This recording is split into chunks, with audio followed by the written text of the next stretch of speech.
So guys, for this week, we're going to be creating the DIY paper mache vase, and I'm going to be creating a stone effect. So if you want to see how I create this week's tutorial, keep on watching. Now, before we start, make sure that you subscribe to my channel, that you hit that notification bell, and you give the video a thumbs up, and you can also leave a comment down in the description box. So guys, so this week we're going to be creating the paper mache vase design, and the design that I'm using is this paper mache stone effect.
To be one of the first to view my videos, make sure you're subscribed to my channel and hit that notification bell to be notified when I upload my posts every Tuesday. So what we're going to be using is this plastic container. Now, I generally do try and make my products more sustainable, meaning that it's something that you can put down in the ground and it will disintegrate.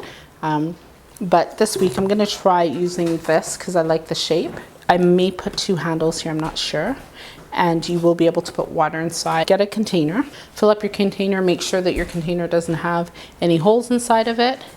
And you can always put masking tape around. Sometimes it's good to just put a line of masking tape, which allows your paper mache to hold better.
If you wanted to take me on any of your projects, I do have my Instagram page where you are able to do so, and also have my Facebook page where you're able to upload different DIY projects. You can check out the link in the description box. Now that you know how to create the DIY paper mache vase stone effect, you can check out this tutorial next on the paper mache vase do's and don'ts. If you like this week's tutorial, make sure you're subscribed to my channel, give the video a thumbs up, and share the content with your family and friends. Thank you guys so much for watching. Take care, and I will see you next week.